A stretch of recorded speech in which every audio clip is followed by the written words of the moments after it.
So it's Friday, it's the weekend. How am I resetting myself from this last week and for the next week? Found my journal from 2018 into 2020. And so I don't journal a whole lot, but this particular time was like a really interesting time in my life for me. It was really when I was starting to get into the yoga practice, like deep into it. And so I was journaling a lot. I was doing a lot of self-work. I was reading a lot and I was writing a lot. And this also goes through my yoga teacher training. And it just, I don't know, it's just really interesting. Like I literally can see moments where like I had breakthroughs, which is really cool. When I was going from Thailand to Laos, I needed to get a visa and you need like a picture. So hilariously captures like my state at this time, just like from the holes in my t-shirt. Like my hair was pretty short. I was growing out a buzz cut. It's funny, and it was a really transformative time for me. And as I look at myself right now, I feel like this is my state of transformation. And I kind of feel like I'm in a similar space right now. And it's just really interesting to revisit and have like a physical representation of like my personal cycles. And so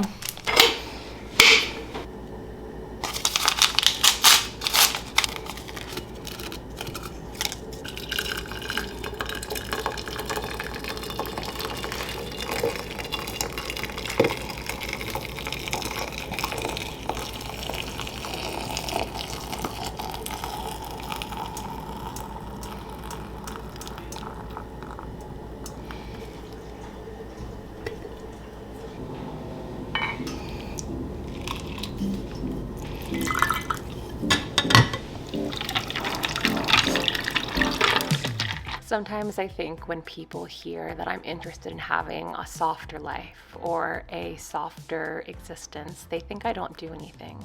But what it really means is that I give myself more space to do the things I want at my own pace. I don't rush. I don't feel like I need to hustle. I take my time. I do things I enjoy.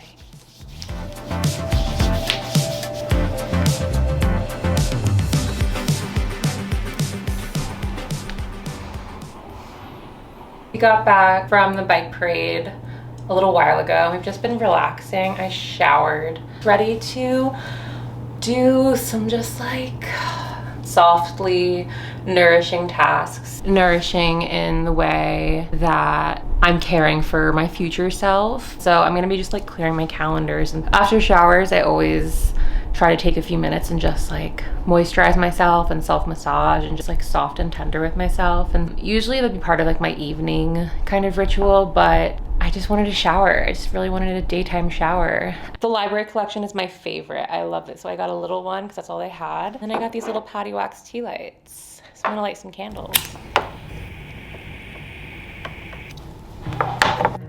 One of my favorite reset rituals is clearing my calendars. Whether it be shifting from month to month or simply looking from one week to the other, it always feels good to reflect on what's happened and to take time to get excited for what's to come. I used to be so excited to try to have a full calendar, to be booked and busy, but now I find so much joy in having empty space on my calendar.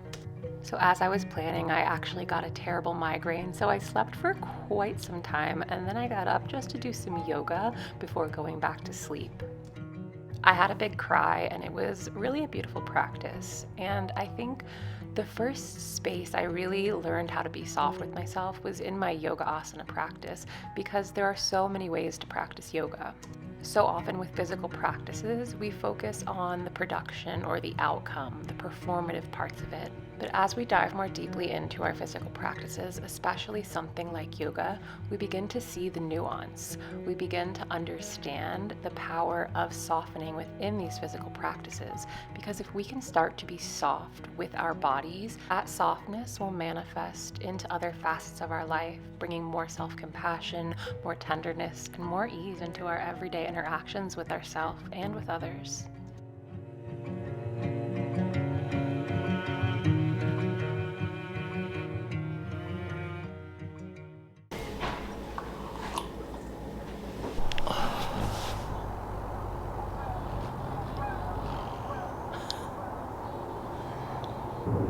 I've been awake since about 4 a.m.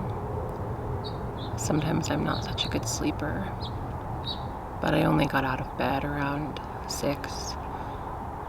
It's actually kind of cool out, like it's a little chilly.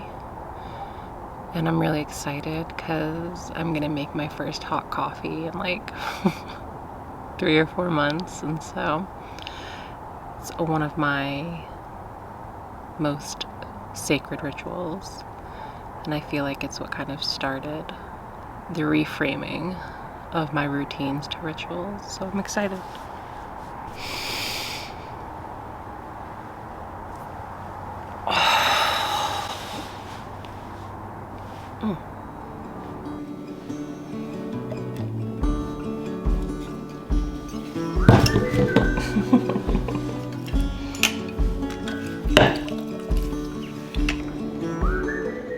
Making a warm beverage or even a cold beverage, just a beverage in the morning, is one of my most sacred rituals, and it's honestly one of the first things that helped me start to reframe my routines as rituals.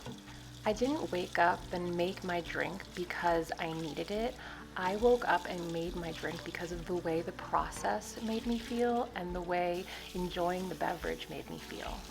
Within the ritual of making my beverage, I started to expand it and add other things like tidying my space, stretching, finding different ways to nourish myself while I was waiting for my nourishment. And so if you're looking to shift or reframe some of your routines as rituals, a great place to start is with something that already feels ritualized for you, and then gently start to include other activities into that ritual. And if you have trouble thinking of activities, make a list. Just to be clear, it's not a to-do list. It's a list of options, a list of things that help you feel however you're looking to feel during your morning rituals, your evening rituals, or any other time of day.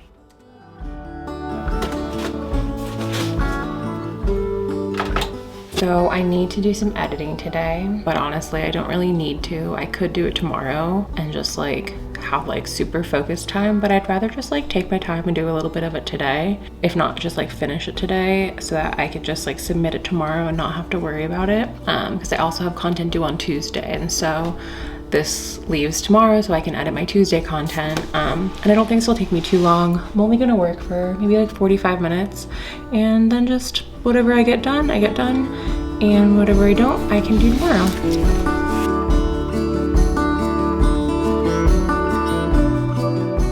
Sometimes my Sundays feel like one big ritual.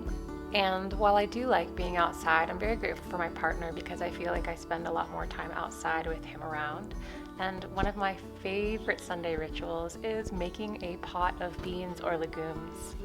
I love making beans from dry because I think it's pretty easy. I think it's really satisfying. And once you put it on the stove, you have the house smelling really delicious and you can go do other things while that's cooking.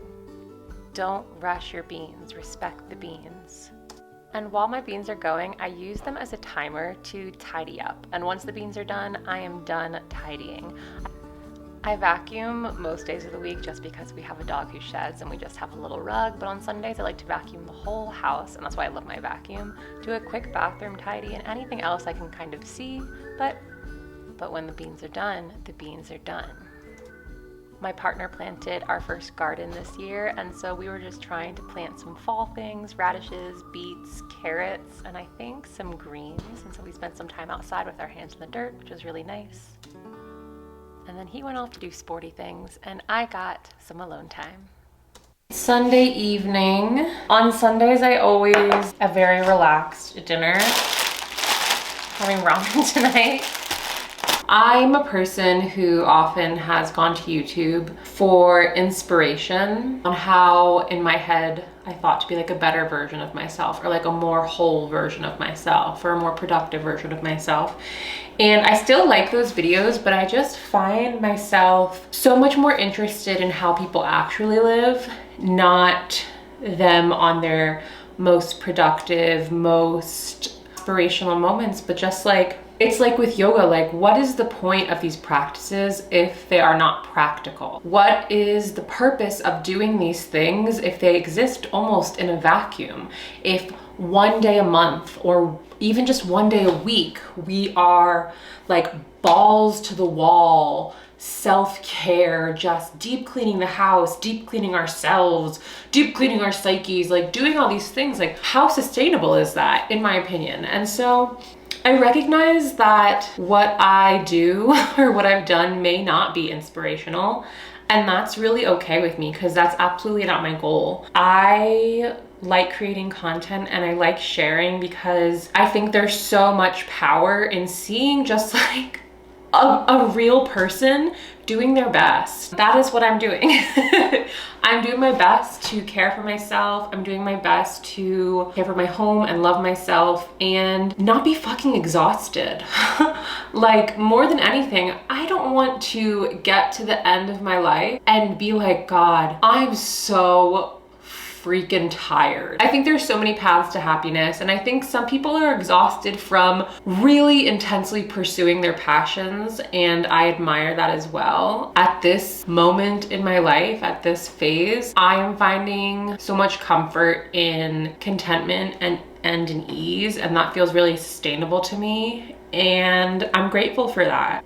It's not to say like people who travel are like seeking or reaching or find something external. I believe the majority of us are here in our homes, working, doing our best to care for ourselves and care for others and try to live a fulfilling life right here, like in this body, in your home. And I absolutely recognize I have immense privilege that I get to do what I do, and I have a lot of flexibility with my time, and I'm so grateful. And it wasn't always that way. You can be that person. You can still love what you do and be fucking exhausted. You're like a grind to the bone person, and that feels like your purpose and your calling. Okay, but that's not mine. I guess I just like hope that I haven't shown you anything that feels like terribly out of reach for you. I think a little reaching is okay. Like, I think you have the materials. Like, you are the materials. You have everything you need to find more ease. And I know a lot of people work a lot more hours than I do, and there are circumstances that may be vastly different, but when I tell you, you have everything you need to do at least some of the things that like give me ease and contentment and help me feel like abundant with myself, I'm not bullshitting you. Okay, my friends, well, thank you so much for being here. I'm gonna enjoy this dinner and the rest of my Sunday evening away from the camera, and I hope to see you in another video.